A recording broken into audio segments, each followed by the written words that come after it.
Assalamualaikum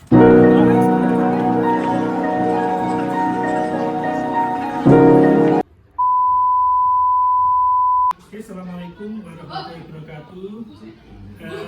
Pada siang hari ini kami dalam rangka melaksanakan tugas di modul 3T1, yaitu pengambilan keputusan berbasis nilai-nilai kebajikan sebagai pemimpin. Ini kami akan bersukawro menimba ilmu dengan Bapak Muhammad Arifatul Rahman SPD.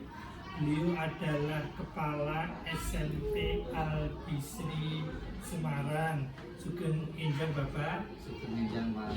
Mohon izin Bapak, nanti kami akan banyak belajar dari Bapak selama memimpin lembaga ini, terutama berkaitan dengan pengambilan keputusan berbasis nilai-nilai kebajikan sebagai pemimpin. Nanti dengan dilandasi pada ini Bapak, dilema etika atau rujukan moral. Dimana kalau dilema etika itu adalah sebuah pengambilan keputusan di mana kedua nilai-nilai yang sama-sama kebajikan itu akan saling bertentangan. Kemudian nanti bagaimana alternatif Bapak dalam mengambil sebuah keputusan begitu.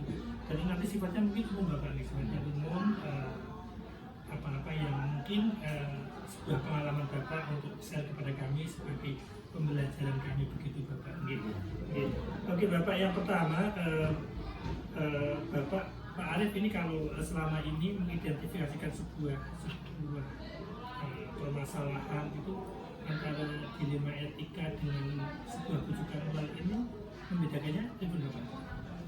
Biasanya kalau saya ada permasalahan di sekolah, biasanya kan saya telusuri dulu Pak, hal-hal permasalahannya itu. Karena terus terang kalau di Al-Bisri ini kan kita sekolah dengan dua basic anak berbeda. Ada anak kampung, anak luar, atau anak rumah kampung luar, dan anak pondok, anak dalam atau anak boarding gitu. Otomatis masing-masing punya karakteristik permasalahan yang secara backgroundnya pastinya berbeda. Walaupun di sekolah bertemu, pastinya masing-masing membawa karakteristik berbeda-beda. Dan ketika sudah sampai di sekolah, itu kan pastinya ada satu karakteristik anak sekolah, tapi secara sosiologis pastinya beda, karena satu ada orang tua yang setiap saat mendampingi, sementara yang satunya kan hanya istilahnya dipaksakan untuk mandiri, berpikir secara sendiri juga. Otomatis ketika ada permasalahan di sekolah, saya pengidentifikasiannya ya dengan saya telusuri dulu apakah itu permasalahan berpangkal pada kalau anak luar, anak dari rumah, atau memang ada di sekolah. Kalau anak pondok juga seperti itu, apakah dari pondok atau ada di sekolah. Kalau itu ada di sekolah, berarti ada pertemuan dua sosiologis karakteristik berbeda bertemu di sekolah.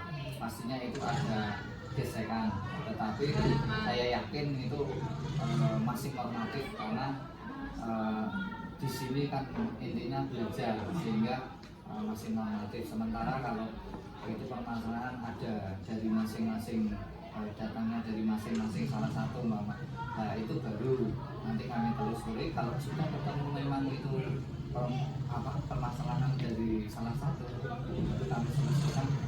Pak Arif, sangat luar biasa ini. Kemudian Pak Arif, yang terakhir ini dari proses yang Pak Arif ceritakan dalam menyelesaikan sebuah permasalahan, pertama ketika menghadapi sebuah permasalahan di mana ada dua nilai yang sama-sama benar bertentangan begitu.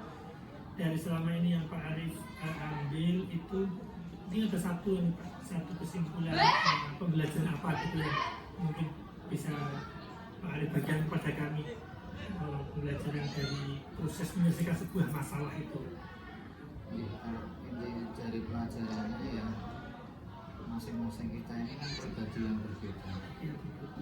Kalau kita bisa mempraktekkan, meletakkan kalau misalnya kita ini pribadi yang berbeda, insya Allah guru dengan murid, murid dengan guru, guru dengan guru, murid dengan murid, tapi bisa meletakkan itu sesuai dengan masing-masing ada pribadi yang berbeda, insya Allah nggak bakalan terjadi apa sih masalah, karena belum tentu menjadi murid itu sama dengan kita seperti ini sekarang ini dengan permasalahan yang kita hadapi itu kan karena posisi kita, tapi kalau kita dibalik, kita disuruh posisi seperti murid, nah, pastinya kan juga permasalahan dan tantangan dan semuanya akan berbeda juga. Nah, oleh karena itu gimana caranya, ya caranya menghormati, menghargai masing-masing adalah individu pribadi yang berbeda. Sehingga nah itu kan nanti ya belum tentu buat mereka itu bagus, buat kita bagus, belum tentu buat mereka baik, buat kita baik, belum tentu buat mereka salah, buat kita salah, kan gitu.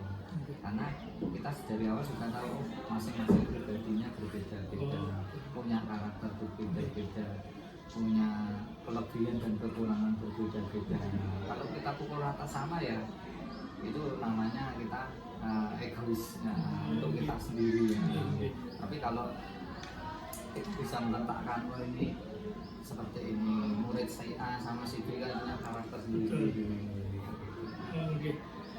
Luar biasa Pak Arief, kamu bisa banyak belajar, terutama tadi nilai sebuah pembelajaran semakin menghargai murid sebagai pribadi yang tidak bisa disamakan, gitu, yang masing-masing punya keunikan gitu.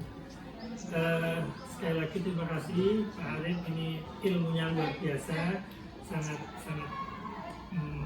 membangun kami gitu kan, dan dapat kami simpulkan dari semua proses ini Pak Arief lebih kepada kepentingan murid, bahwa murid ini bagaimanapun kondisi apapun, nah belajarnya itu harus jangan sampai hilang.